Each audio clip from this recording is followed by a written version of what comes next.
Hello friends, welcome. स्वागत है आपका अपने इस चैनल इग्नू गाइडेंस में और मैं आरती।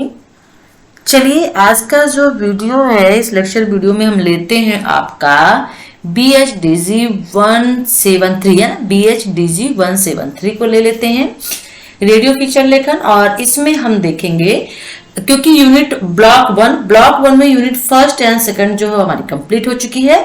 आज इसमें हम यूनिट 3 लेंगे, 3 एंड 4।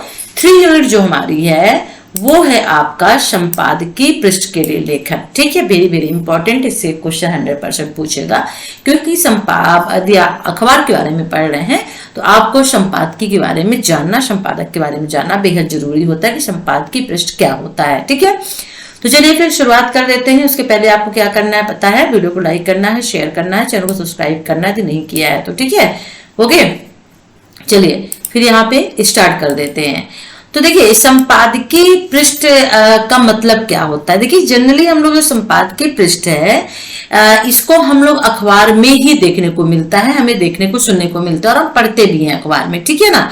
तो यहाँ पर क्या होता है कि एक कॉलम होता है और जिसमें संपादक होता है, जो अखबार का संपादक होता है, वो उसमें टिप्पणियां लिखता है। कुछ घटनाएं, कुछ कहानियां होती हैं, ताजा घटनाएं होती हैं। मान लीजिए कोई एक ऐसा वाकया हो चुका होता है देश में या विदेश में, तो उसके बारे में उल्लेख लिखता है। ठीक है ना।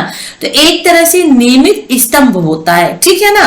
तो वो अपने विचार को, अपने थॉट को, अपने विचार को उस पेपर के माध्यम से प्रकट करता है, लिखता है, और फिर उसको पढ़ने के बाद हम और आप जो पाठक होते हैं अपनी प्रतिक्रिया देते हैं, फीडबैक देते हैं। ठीक है ना।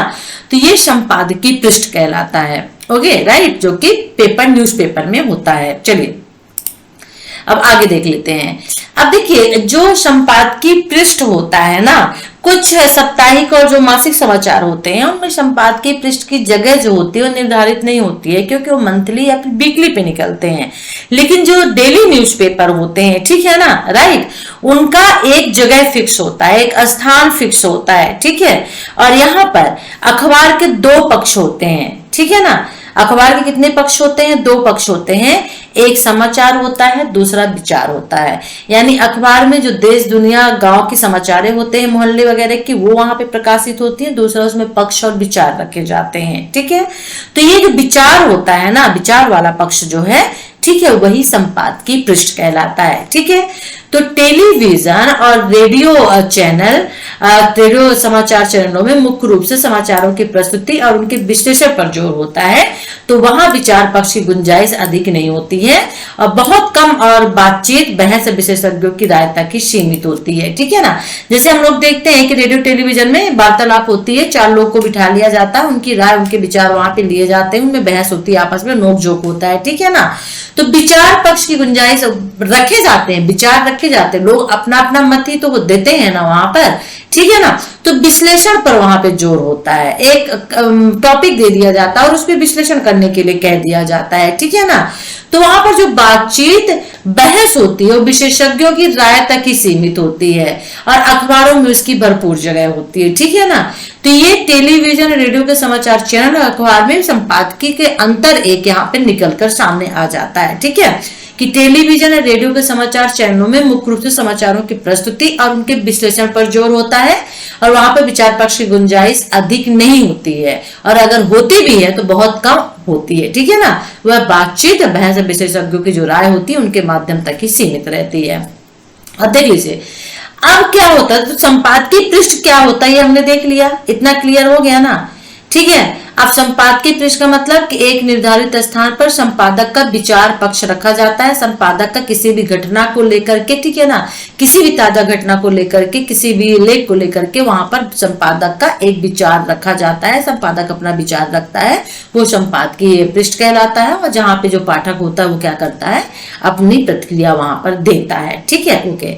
तो संपादकीय पृष्ठ का महत्व क्या है, ये थोड़ा सा इंपॉर्टेंट यहाँ पे देख लेते हैं। हो सकता है कि क्वेश्चन आपके लिए इंपॉर्टेंट हो, संपादकीय पृष्ठ का महत्व क्या है। ठीक है ना।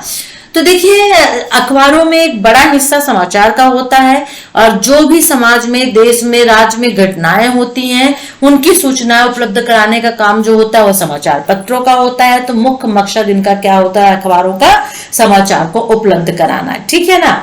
तो समाचार को सिर्फ पढ़ लेने से ही हमें आपको संतुष्टि नहीं मिल जाती है, क्योंकि समाचार को पढ़ने के बाद हमारे मन में उथल पुथल सी मच जाती है। बहुत से लोग जो घटनाएं होती हैं, एक्सीडेंट वगैरह की घटनाएं होती हैं, कुछ ऐसी घटनाएं होती, दंगे फसाद होते हैं, उनको नहीं पढ़ते, उनका मन विचलित हो जाता है, ठीक है ना।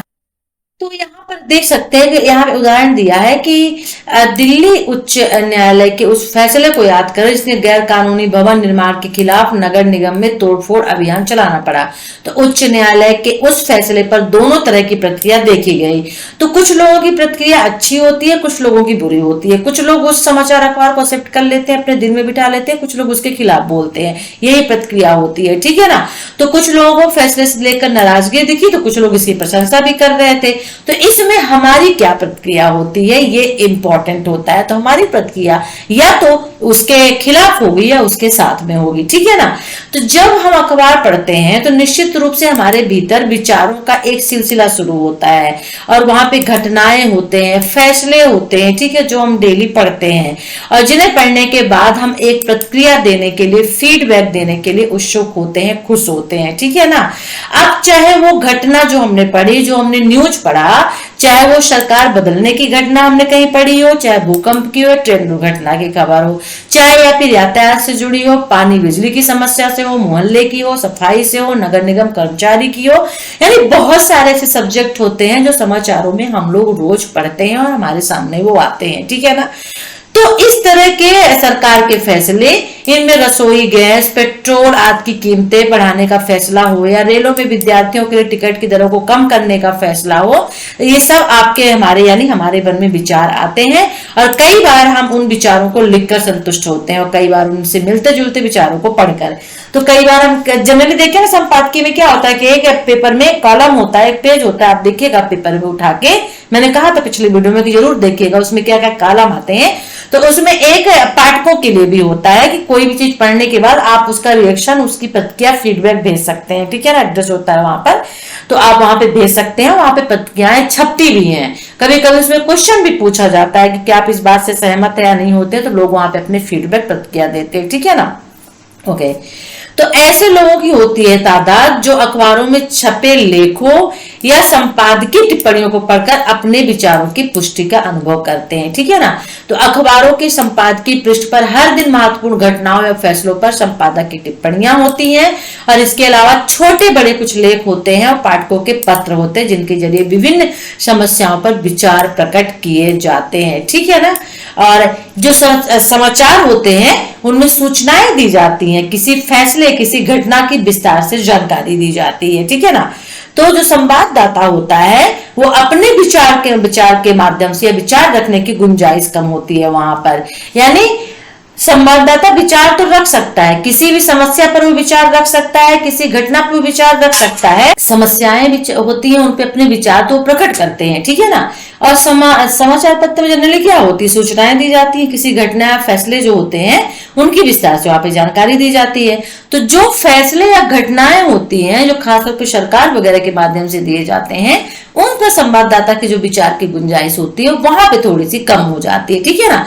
तो संपादकीय पृष्ठों पर छपने वाले लेखों और टिप्पणियों में तार्किक और विश्लेषणात्मक ढंग से जो विचार, अब देखिए संपादकीय पृष्ठ में विचार तो व्यक्त किए जाते हैं, संपादक अपना विचार व्यक्त करता है, अपना विचार वहां पे रखता है, ठीक है ना, कि ऐसा होना चाहिए, वैसा होना चाहिए, इसको ऐसा नहीं होना चाहिए, इस तरह से विचार व्यक्त करता है।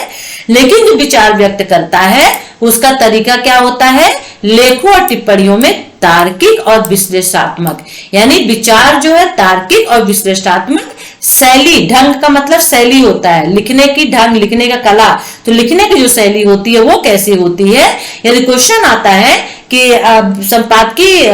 संपादकीय पृष्ठ से आप क्या समझते हैं और उसके लिखने की शैली क्या है, उसका लिखने का ढंग क्या है, तो फिर आपको यही आंसर लिखना पड़ेगा, ठीक है ना। तो उसकी लिखने की जो शैली है तार्किक और विश्लेषणात्मक है, ठीक है।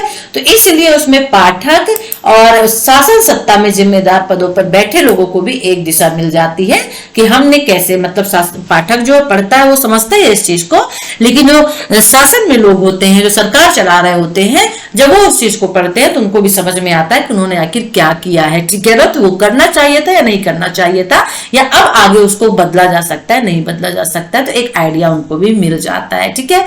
तो संचार माध्यम की जिम्मेदारी सिर्फ सूचना देना नहीं होता है, बल्कि समस्याओं की तरफ शासन का ध्यान आकर्षित करना भी होता है।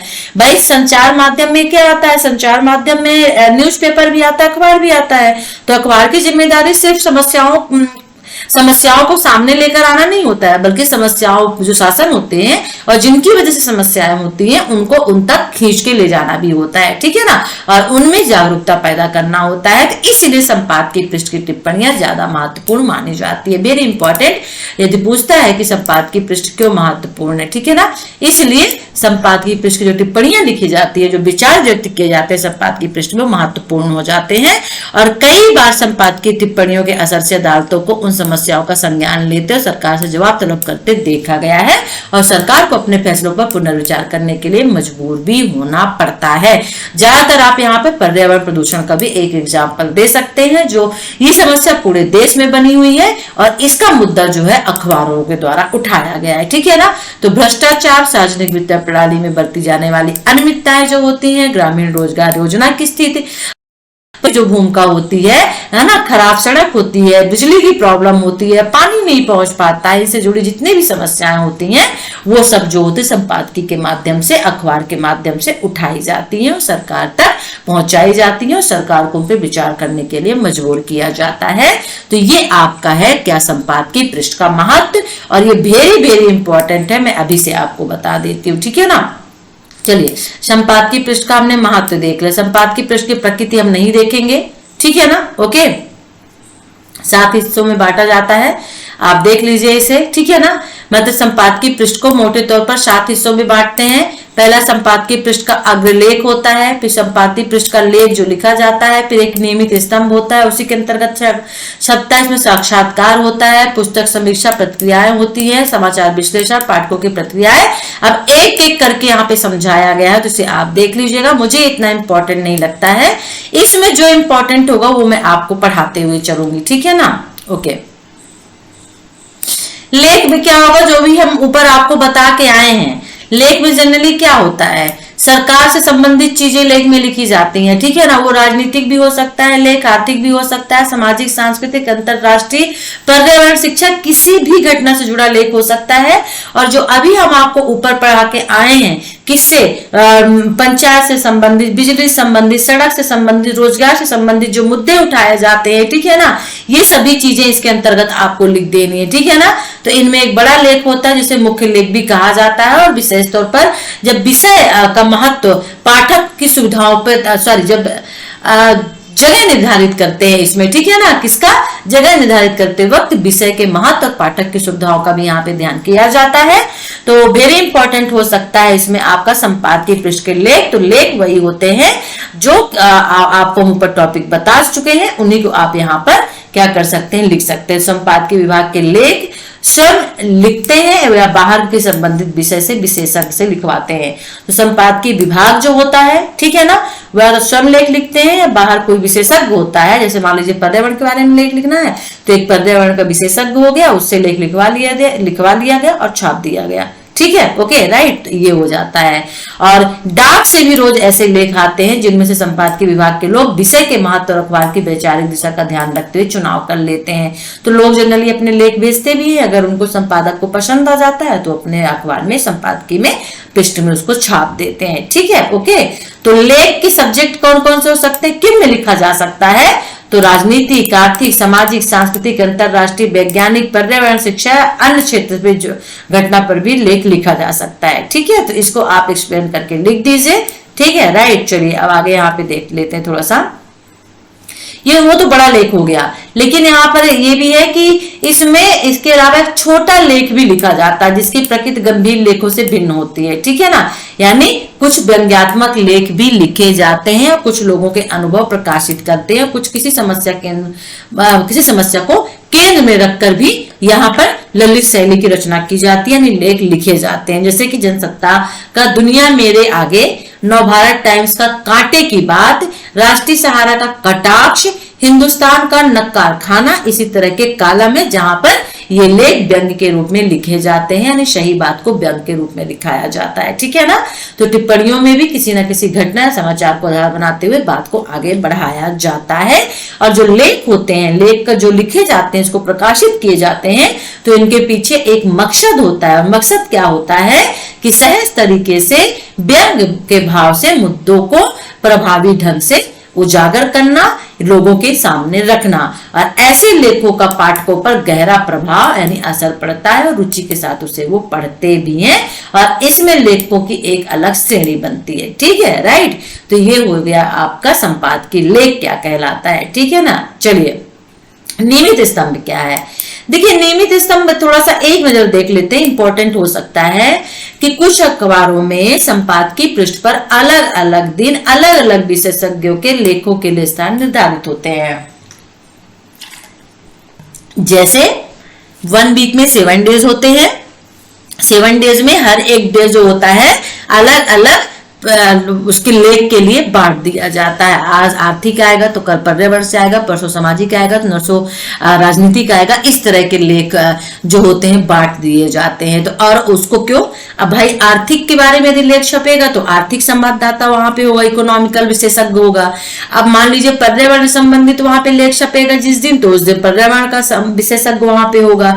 राजनीति से संबंधित यदि वहां पे लेख आता है तो राजनीतिक विशेषज्ञ वहां पे होगा। तो जो इस तरह के अलग अलग स्थान निर्धारित होते हैं, किसके विशेषज्ञों के माध्यम से जब संपादकीय पृष्ठ पर अलग अलग लेख लिखे जाते हैं, तो इन्हें स्तंभ कहते हैं, ठीक है। तो स्तंभ का अर्थ होता है निर्धारित अंतराल पर लिखी जाने वाली नियमित टिप्पणी, ठीक है ना। स्तंभ जो होता है वो साप्ताहिक, पाक्षिक या मासिक आधार पर भी हो सकता है, और कोई ना कोई से नाम दिया जाता है, और लेखक के नाम के साथ साथ इसकी तस्वीर भी होती है, किसमें, स्तंभ लेख में। वेरी इंपॉर्टेंट है, देख लीजिएगा। और स्तंभ लिखने वाले अपने क्षेत्र के विशेषज्ञ होते हैं, उन्हें अपने क्षेत्र के बारे में, क्षेत्र का मतलब होता है जिस चीज के बारे में लिख रहे होते हैं वहां का विशेषज्ञ होते हैं। जैसे सपोज दैट पर्यावरण का, तो पर्यावरणविद के बारे में उनको पूरी इंफॉर्मेशन होगी, ठीक है ना, पर्यावरणविद होंगे वो। तो राजनीतिक, अर्थ, व्यापार जगत, कानून, पर्यावरण, खेल आदि।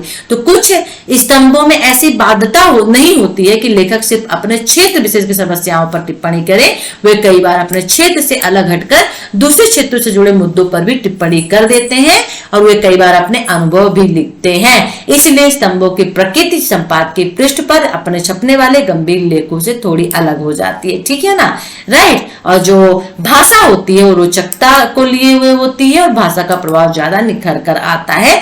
तो ये नियमित स्तंभ हो जाते हैं, ठीक है।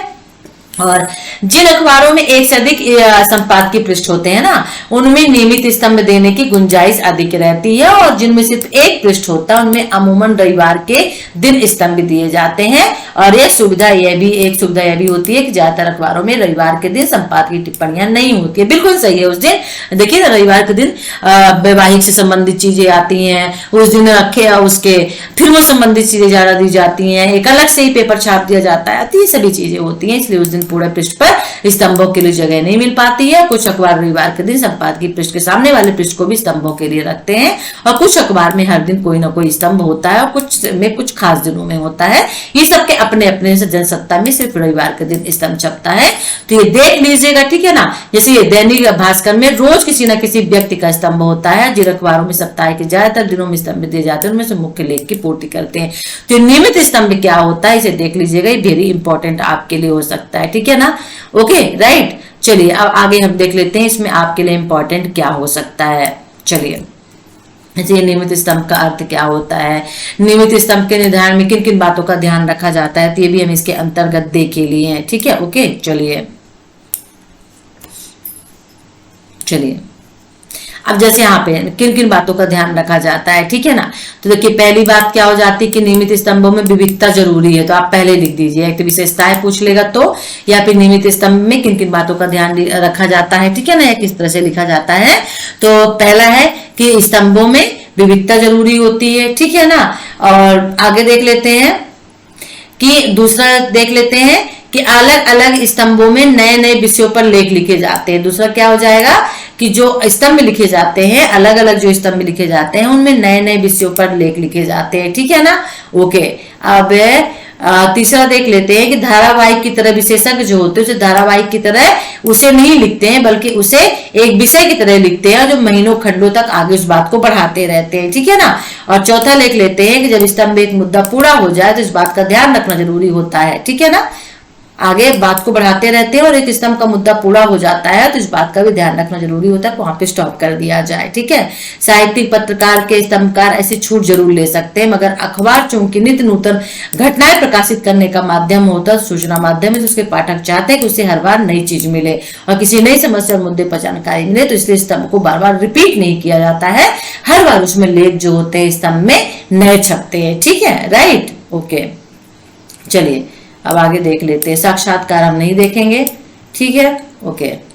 और क्या इंपॉर्टेंट हो सकता है, पुस्तक समीक्षा प्रतिक्रियाएं भी हम नहीं देखेंगे, ओके। समाचार विश्लेषण भी हम नहीं देखेंगे, पाठकों के पत्र भी नहीं देखेंगे, संपादक की टीम की जिम्मेदारी क्या हो सकती है इसे आप देख सकते हैं, ठीक है ना। पहला ये होता है कि जो विशेषज्ञ होते हैं वो लेख लिख के भेज देते हैं, ठीक है ना।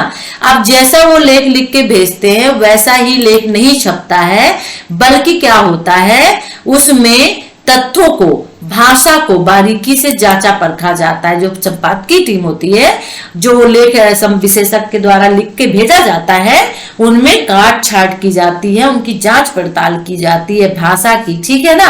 और कई बार ऐसा भी होता है कि लेखक किसी विषय पर अतिरेक व पक्षपातपूर्ण तरीके से भी लिख सकता है, ठीक है ना। मान लीजिए भाजपा के बारे में कुछ लिखना है तो उसका फेवर कर दिया उसने, जबकि वो बात होनी नहीं चाहिए, तो इससे भी इसको बचना चाहिए। तो ऐसे में सहायक संपादक या वरिष्ठ उप संपादक उल्लेख और टिप्पणियों को सावधानी से पढ़ते हैं, उनका संपादन करते हैं, ठीक है ना।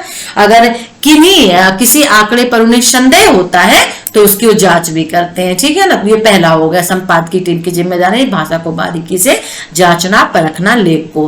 फिर अब यहाँ पे दूसरी देख लेते हैं, दूसरी क्या चीज हो सकती है। तो दूसरा ये यहाँ पे होता है कि संपादक की टीम की भी जिम्मेदारी होती है कि वे घटनाओं पर लगातार निगाह रखे और उन पर ताजा तरीन लेख लिखे लिखवाए, यानी जो तुरंत उस वक्त की घटनाएं होती हैं, उस वक्त के जो मुद्दे होते हैं ना, उस पर लेख लिखवाए जाए। और कई बार ऐसा भी होता है कि महत्वपूर्ण घटना की खबर पहले से होती है, ठीक है ना, तो उन पर लेखों के लिखवाने के लिए पहल करना या खुद लिखना भी संपादकीय दल की जिम्मेदारी होती है। या कोई घटना मान लीजिए पहले घटे, 2-3 दिन हो गए, तो उसके भीतर भी लेख और टिप्पणी प्रकाशित करने की जिम्मेदारी भी उनकी होती है, ठीक है ना। तो यहाँ पर ये दूसरा हमारा हो गया, जिम्मेदारी क्या होती है, घटनाओं पर लगातार निगाह रखना और ताजा तरीन लेख लिखवाना, ठीक है, ओके, हो गया। चलिए फिर लेखों का चयन करने के बाद उसका संपादन सावधानी की मांग करता है, यानी एक भी तथ्य शब्द ऐसा नहीं जाना चाहिए जिससे लोगों में भ्रम पैदा हो जाए या कोई गलत संदेश जाए। तो ये हमारा तीसरा हो गया, ठीक है ना। और कई बार जो होता है सतर्क लेखों से भी कई बार तथ्यात्मक भूलें हो जाती हैं, तो उन्हें ठीक करना संपादक की टीम की जिम्मेदारी होती है। तो उन्हें अधिक सतर्क और विषय से संबंधित नई नई जानकारी रखने की उम्मीद की जाती है, क्योंकि जो लेख लिखने वाले होते हैं वो अपने क्षेत्र के विशेषज्ञ और विद्वान होते हैं, इसलिए वे तथ्यों को जुटाने के बाद लिखने बैठते, पहले तथ्य को जुटाते हैं तब लिखने बैठते हैं, ठीक है ना। लेकिन संपादक की टीम के पास इतना टाइम नहीं होता, इतना वक्त नहीं होता है कि वो हर विषय संबंधित तथ्य जुटाए या स्रोतों पर नजर रखे, और ना इस बात की गुंजाइश होती कि टीम में हर क्षेत्र के विशेषज्ञ लोगों को शामिल किया जाए। तो यहाँ पे 3 चीजें आप ले लीजिए जिम्मेदारियों में। पहला यहाँ पे आप ले लीजिए, ठीक है ना, कि पहला है कि भाषा को बारीकी से, यानी कि जो लेख लिख के भेजे जाते हैं संपादक के द्वारा, विशेषज्ञ के द्वारा, उनकी जांच परख करना। फिर दूसरा यहाँ पे हो जाएगा जो नवीन घटनाएं होती हैं उन पर निगाह रखना, फिर इसको एक्सप्लेन करके आप लिख दीजिएगा। और तीसरा हमारा यहाँ पे हो जाएगा, क्या हो जाता है कि सावधानी की मांगी हो जाती है कि जो शब्द होते हैं उनमें भ्रम या गलत संदेश ना जाए, इसलिए यहाँ पर सतर्कता रखना जरूरी होता है, सावधानी रखना है, ठीक है। ये इंपॉर्टेंट आपके लिए हो सकता है, ओके। चलिए संपादकीय और फीचर पृष्ठ में लेखों के प्रकृति में अंतर मुझे ये नहीं लगता है, अगर होगा भी तो आगे भी और वीडियोज आपके लिए जब एग्जाम्स करीब आएंगे तो लेके आना पड़ेगा, तो यहाँ पे फिर हम आपके लिए बता देंगे, ठीक है ना। तो आई थिंक इस यूनिट में इतना ही होगा। हाँ देखिए सारांश आ गया है, ठीक है ना, ओके। तो यहाँ पे इस यूनिट में इतना ही है, ठीक है। अब हम ले लेते हैं यूनिट 4। हमारा यूनिट 4 क्या है, तो हमारा जो यूनिट 4 है इसमें मुझे लगता है आपका जो ये ब्लॉक है ये खत्म भी हो जाएगा। फर्स्ट ब्लॉक है, यूनिट 4 जो हमारा है वो है यहाँ पे समाचार संकलन, लेखन और संपादन। तो चलिए यहाँ पर एक एक करके इसको देख लेते हैं। ठीक है, अब समाचार क्या है तो हम देख चुके हैं, शुरू से ही देख चुके हैं। ठीक है ना, तो यहाँ पे समाचार का अर्थ भी हम देख चुके हैं। ठीक है ना, यानी कि नई घटना से लगाया जाता है समाचार का मतलब हर पल कोई ना कोई हमें घटनाएं जो होती है वो मिली जाती है और किसी ना किसी रूप में समाचार बनी जाती है वो। ठीक है ना, अब जैसे मैंने पहले आपको पढ़ाया तो वही चीज है कि किसी से बातचीत करना, शुरुआत करना, हाल चाल पूछते हैं, क्या है, कैसी है, क्या नई खबर है, सुनाइए क्या चल रहा है ना, ये सभी चीजें क्या समाचार के अंतर्गत ही आती है। ठीक है ना, तो कहीं ना कहीं कोई ना कोई नई घटना होती है और समाचार बन जाती है। ठीक है ना, और हर एक व्यक्ति में कुछ ना कुछ नया जानने की जिज्ञासा होती रहती है, यही समाचार हो जाता है। समाचार को फर्स्ट वाले उसमें हमने आपको समझाया, फर्स्ट यूनिट में समाचार ही है। ठीक है ना, अच्छा समाचार संकलन क्या है? समाचार संकलन देखिए, समाज में हर पल कोई ना कोई घटना घटती रहती है, वह समाचार हो सकती है। इसलिए समाचारों का संकलन खासा पेचीदा काम हो सकता है, यानी बहुत उलझाऊ वाला काम होता है समाचार संकलन।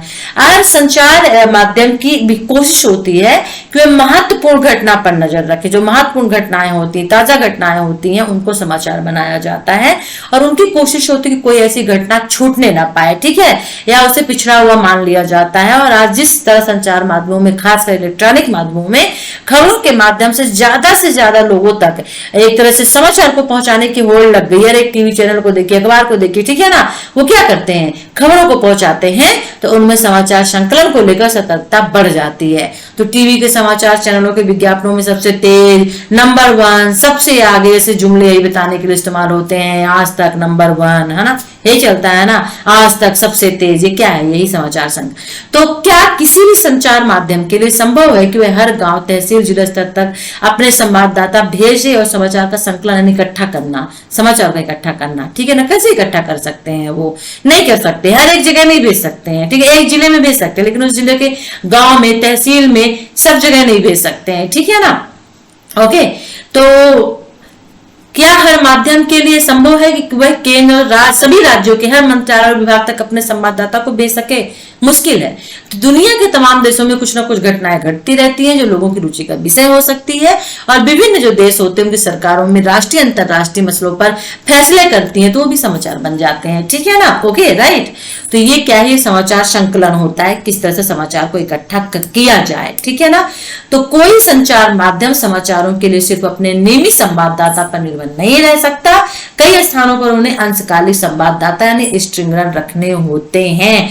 यानी कि जैसे जो लोग होते हैं, आप हम लोग देखते हैं ना न्यूज वगैरह, ये हमारे संवाददाता यहाँ पे हैं और वो क्या बोलेंगे, आज की रिपोर्ट देंगे, वो रिपोर्ट देते हैं। लेकिन हर जगह ऐसा पॉसिबल नहीं होता है, तो उन्हें क्या करते हैं, छोटे छोटे गाँवों में, शहरों में, छोटे छोटे लोकल जगहों में उन्हें स्ट्रिंगर जैसे बोलते हैं। ठीक है ना, उन्हें रखना पड़ता है और वो मोबाइल के माध्यम से या किसी माध्यम से, जो है फोन के माध्यम से उनको सूचनाएं देते हैं, अपडेट करते हैं, फिर वो यहाँ पे सुनाते हैं। ठीक है ना, विभिन्न एजेंसी जो होती है उनकी मदद लेनी पड़ती है यहाँ पर। तो यहाँ से बहुत से लोगों को पता चल जाता है कि हमारे देश में press trust of India PTI और United news of India UNI 2 प्रमुख समाचार एजेंसियां हैं। ठीक है ना, कौन सी एजेंसियां हैं?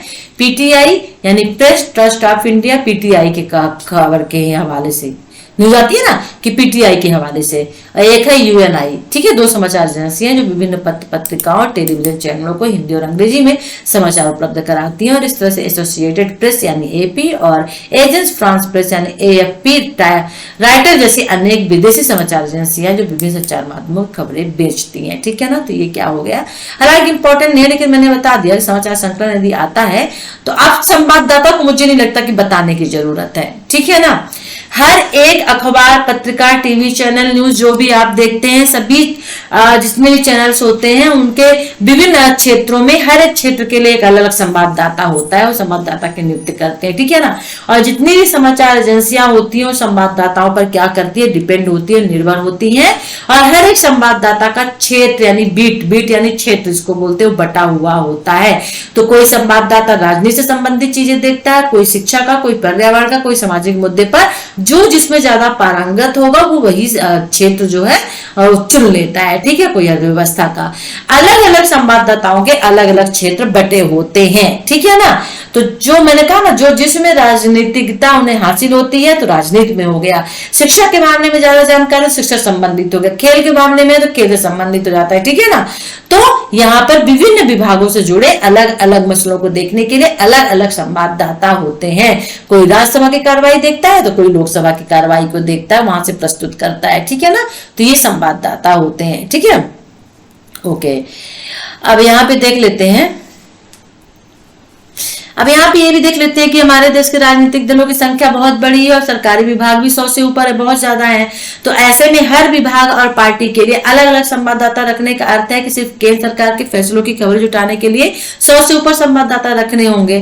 तो राजनीति के अलावा खेल, व्यापार, बाजार, सामाजिक घटनाएं, अपराध वगैरह बहुत सारे क्षेत्र होते हैं जहाँ पे बहुत सारे संवाददाताओं की जरूरत होगी। तो ऐसे में क्या किया जाता है, हर अखबार और समाचार जो एजेंसी होती है उनको हजारों संवाददाताओं की नियुक्ति करनी पड़ेगी। सोचिए क्या होगा, है ना, सोचिए जरा ना, क्या यह संभव है? हो ही नहीं सकता है। इसलिए अक्सर हर विभाग के अलग अलग संवाददाता नियुक्त करने की बजाय अखबार और एजेंसियां 3-4 विभिन्न विभागों की जिम्मेदारी एक संवाददाता को दे देती है। अब यहाँ पे टीवी वगैरह में तो हर एक को अलग दे दिया जाता है, लेकिन अखबार में ऐसा नहीं होता है। अखबार में 2-3 जैसे एजेंसियां 2-3 क्षेत्र हो गए, ठीक है ना, 2-3 विभाग हो गए, तो 3-4 विभाग की जिम्मेदारी एक ही संवाददाता को, एक ही व्यक्ति को दे दी जाती है। तो इस प्रकार राज्यों की राजधानियों में संवाददाताओं की जिम्मेदारियां बांट दी जाती हैं, ठीक है, राइट। तो ये हो जाता है संवाददाता का। अच्छा, क्या ध्यान रखा जाता है? तो यह ध्यान रखा जाता है कि एक जैसी प्रकृति के कई क्षेत्रों की जिम्मेदारी एक ही संवाददाता को दी जाए, ताकि उन्हें जो खबरें, वहां के जो घटनाएं हैं उनको जुटाने में उनको परेशानी ना हो। जैसे लोकसभा की कार्रवाई देखने के लिए संवाददाता को अगर अपराध से जुड़ी खबरें जुटाने का काम दे दिया जाए तो उसके लिए यहाँ पे मुश्किलें पैदा हो जाएंगी, क्योंकि लोकसभा राजनीति से संबंधित है। अब राजनीति से निकाल कर उसको अपराध में ले जाएंगे तो उसके लिए दिक्कतें यहाँ पे पैदा हो जाएंगी, ठीक है ना। इसलिए जनरली 2-3 जो सब विभाग होते हैं और सेम मिलते जुलते विभाग होते हैं, उनकी जिम्मेदारी एक ही व्यक्ति को दे दी जाती है, ठीक है ना। समाचार लेखन जवाब देंगे, मुझे नहीं लगता कि इम्पोर्टेंट ये हो सकता है, नहीं ये नहीं हो सकता। जो इम्पोर्टेंट आपके लिए होगा वो मैं आपको बता दूंगी, ठीक है ना। वही है स्ट्रिंगर, क्या है स्ट्रिंगनर? वही है संवाददाता जो अंशकालिक अनियमित रूप में होते हैं, ठीक है ना। तो ऐसे संवाददाता नियमित वेतन पर काम करने के बजाय अनियमित आधार पर खबरें भेजते, जो खबर भेज दिएगा तो उनको सैलरी दे दी जाती है, ठीक है ना, राइट। तो ऐसा नहीं है कि अगर उनको सैलरी इस आधार पे दी जाए, अनियमित है, तो वो फर्जी खबर भी आपको दे सकते। खबर वो बिल्कुल सही देंगे, सत्य घटना पे देंगे, और उनकी जिम्मेदारी भी बनती है कि उससे जुड़े तथ्य जुटाएं और फिर समाचार दें, ठीक है ना। इसमें एजेंसियां भी होंगी, जिन्हें देख लीजिएगा, ठीक है। प्रेस विज्ञप्ति इतना इंपॉर्टेंट नहीं है कितना क्वेश्चन पूछेगा। समाचार बना मनोरंजन, लोकसभा रोक रुच के नहीं, समाचार हाँ, समाचार विश्लेषण थोड़ा सा देख लीजिए आप, हो सकता है। समाचार विश्लेषण आमतौर पर ऐसी खबरें होती हैं, ठीक है ना, जो देश की राजनीतिक, आर्थिक, विदेश या किसी महत्वपूर्ण मुद्दे पर जुड़ी होती है, ठीक है ना। समाचार विश्लेषण क्या होता है? ऐसी खबरें होती हैं जो देश की राजनीतिक, आर्थिक या विदेश से या किसी महत्वपूर्ण मुद्दे से जुड़ी होती हैं और समय से चल रही हो या देश की जनता पर उसका व्यापक असर पड़ने वाला हो। जैसे पाकिस्तान के साथ चल रही शांति वार्ता को लेकर कोई बैठक होनी हो, अमेरिकी राष्ट्रपति की भारत यात्रा होने वाली हो, रक्षा संबंधी सौदे कुछ होने वाले हो, बजट पेश किया जाना हो, तब समाचार विश्लेषण किया जाता है। ऐसे इलेक्शन होते, चुनाव होते हैं, ठीक है ना, उसके बाद उनका रिजल्ट जब आना होता है तब समाचार विश्लेषण प्रस्तुत किया जाता है, ठीक है ना, राइट। तो इससे क्या होता है कि अक्सर बड़े जो संवाददाता, जो वरिष्ठ सबसे बड़ा संवाददाता होता है, वो अपने विवेक पर यानी अपने दिमाग के आधार पर ऐसे समाचारों को चुनते हैं या संपादन निर्धारित करते हैं कि किस खबर का विश्लेषण किया जाए, यानी किस खबर को ज्यादा दिखाया जाए, ठीक है। और समाचार विश्लेषण की प्रकृति आम समाचारों से भिन्न होती है और इसमें तथ्यों, घटनाओं के आधार पर पेश करने के बजाय संभावनाओं पर आधारित होता है, ठीक है ना। और उस घटना के निहितार्थों, परिणामों का आकलन किया जाता है, जो मैंने आपको इलेक्शन का बताया कि समाचार विश्लेषण इलेक्शन के अंतर्गत जब रिजल्ट निकलने वाला होता है तो लोग इलेक्शन रिजल्ट निकलने के पहले शुरू कर देते समाचार विश्लेषण के नाम से, ठीक है ना। वहां पे बहुत सारे पैनल बिठा दिए जाते हैं और जो घोषणाएं उसमें की जाती है कि जो पार्टी है जीतेगी, तो जरूरी नहीं है कि वही जीते, ठीक है, तो अनिश्चित होते हैं, ठीक है ना, ओके ओके, संभावनाओं पर आधारित होते हैं, ठीक है। और क्या यहाँ पे हो सकता है, ठीक है, समाचार लेखन 9। अच्छा, उल्टे पिरामिड की परंपरा, ये तो हम पहले भी देख चुके हैं उस वाले में। 1 टके का सवाल, स्कीम से नफा है या नुकसान है। अब देखिए, इसमें उल्टा पिरामिड इसलिए ज्यादा प्रभावी माना जाता है कि अगर किसी पाठक के पास पूरे समाचार को पढ़ने का समय नहीं है तो वह सिर्फ इंट्रो पढ़कर ही समाचार का सारा जान लेता है। स्टार्टिंग में ब्रेकिंग न्यूज के नाम से जो आता है, हेडलाइन के नाम से, उसे आप पढ़ लीजिए, पूरा समाचार आपको मिल जाएगा, 5-6 आ जाती हैं। और अगर समाचार बड़ा है तो उसके मुख्य बिंदुओं को अलग से बॉक्स में इसी मकसद से प्रकाशित किया जाता है। तो अगर संबंधित समाचार में कुछ महत्वपूर्ण लोगों का बयान विचार है तो उन्हें अलग से बॉक्स में भी दिया जाता है, ठीक है ना। तो ये क्या कहलाता है? उल्टे पिरामिड की परंपरा, जो कि हमने फर्स्ट यूनिट में आपको बता दिया है। तो प्लीज यदि आपने वॉच नहीं किया है तो वॉच कर लीजिएगा, ठीक है, ओके। ये समाचार संपादन हम ऊपर भी पढ़ चुके हैं। संवाददाताओं से मेल जोल, अनुवाद की जरूरत, शीर्षक की सिरदर्दी, अब पेज बनवाने की जिम्मेदारी 9। चलिए, ये भी सारांश आ गया है, ठीक है। समाचार का अर्थ हर एक ऐसी घटना से जिसका प्रभाव व्यापक जन समुदाय पर पड़ता हो, ठीक है। तो यहाँ पर ये भी यूनिट आपकी फिनिश्ड हो गई है। हम सिर्फ ले रहे हैं इंपॉर्टेंट क्वेश्चंस। और 5वीं आपकी जो यूनिट है वो है फीचर लेखन की विशेषताएं। चलिए, फीचर लेखन की विशेषताएं इसमें पढ़ लेते हैं। फीचर लेखन क्या होता है ये हम पहले पढ़ चुके हैं, ठीक है ना, ओके। चलिए, कि फीचर लेखन होता क्या है। फीचर, समाचार फीचर के रूप में अखबार के पहले पन्ने से लेकर आखिरी पन्ने तक शाया रहता है, ठीक है ना। और समाचार पत्रों पत्रिकाओं में फीचर की मांग जो है बढ़ गई है और फीचर लेखन की कमी नहीं है, लेकिन अच्छा फीचर लिखने वाले पत्रकारों और लेखकों की समुचित भारी कमी आ गई है, ठीक है ना। इसलिए फीचर लेखन समाचार लेखन से अलग है, ओके। चलिए, अब यहाँ पे देख लेते हैं फीचर लेखन की पूर्व तैयारी क्या करना होता है। विषय का चयन करना होता है, या फीचर लेखन लिखने के पहले पूर्व तैयारी, या फीचर लेखन आप कैसे लिखेंगे, या फीचर लेखन के प्रमुख चरण क्या है, कदम क्या है, तो आपको ये लिखना पड़ेगा। तो पहले विषय का चयन, सबसे पहले यहाँ पर फीचर लेखन की जो प्रक्रिया होती है सबसे पहले विषय का चयन किया जाता है कि आप किस विषय में कौन सा फीचर लिखना चाहते हैं, ठीक है ना, राइट। तो सबसे पहले इंपॉर्टेंट यहाँ पे हो जाता है विषय का चयन करना, यानी समाचार पत्रों पत्रिकाओं में फीचर के लिए विषयों का चयन लेखक भी करता है, और कई बार फीचर संपादक भी लेखकों के फीचर के विषय सुझाते हैं, ठीक है, राइट। तो विषय का चयन यहाँ पे सबसे पहला होता है। दूसरा यहाँ पे शोध हो जाता है। एक अच्छे सूचनाप्रद उपयोगी फीचर के लिए यहाँ पे जरूरी है कि आप तथ्य जुटाने के लिए शोध जरूरी होता है। शोध से क्या मतलब है? शोध एक प्रविधि होता है, ठीक है ना, और जिसके जरिए सूचनाओं और तथ्यों को इकट्ठा किया जाता है और उसकी जांच पड़ताल की जाती है, विश्लेषण किया जाता है और निष्कर्ष निकाला जाता है, ठीक है ना। और इसके लिए विभिन्न तरीकों का इस्तेमाल किया जाता है, राइट। तो सबसे पहले क्या किया जाता है, और जो भी पत्र पत्रिकाओं के लिए किए जाने वाले शोध में पीएचडी के लिए किए जाने वाले व्यापक गहन और विस्तृत शोध की आवश्यकता नहीं होती है, उसकी तरह यहाँ पे शोध नहीं होता है, लेकिन हाँ, इस शोध में सूचनाएं तथ्यों को इकट्ठा करना होता है, जांच पड़ताल करना होता है, विश्लेषण करना होता है, निष्कर्ष निकाला जाता है, ठीक है, राइट। चलिए, फिर नेक्स्ट क्या हो जाएगा? नेक्स्ट होगा कहा सामग्री संग्रह करना, ठीक है ना। यानी फीचर लेखन की प्रक्रिया में सर्वाधिक समय जो होता है वो सामग्री जुटाने में लगता है, और किसी नए लेखन के लिए सबसे कठिन काम अपने फीचर के लिए उपयुक्त सामग्री जुटाना होता है।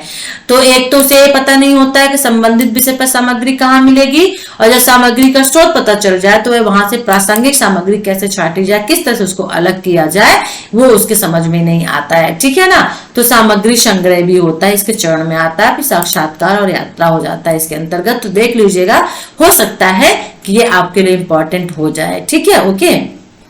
अब इसमें क्या है, और कुछ है क्या? फीचर लेखन की प्रक्रिया तो हम नहीं देखेंगे, इसमें प्रारंभ दिया हुआ है, फीचर के ढांचा दिया हुआ है, फीचर का विकास, गति और प्रवाह दिया है, उद्धरण नहीं, इनको हम नहीं देखेंगे, फीचर की भाषा भी नहीं देखेंगे। फीचर लेखन में ध्यान रखने योग्य बातें वेरी वेरी इंपॉर्टेंट है, ठीक है। विशेषताएं, लक्षण या ध्यान रखने योग्य बातें क्या हैं? देखिए, फीचर में मैं के इस्तेमाल से बचिए। फीचर में लेखक को पृष्ठभूमि में रहना चाहिए, मैं का इस्तेमाल नहीं होना चाहिए। यानी फीचर में लेखक जो होगा वो अपने लिए मैं शब्द यूज नहीं करेगा, ठीक है। फिर विराम चिन्हों का इस्तेमाल सावधानी और समझदारी से करना होता है, ठीक है ना। कहाँ पे अल्प विराम लगेगा और पूर्ण विराम, इसका ध्यान रखा जाता है।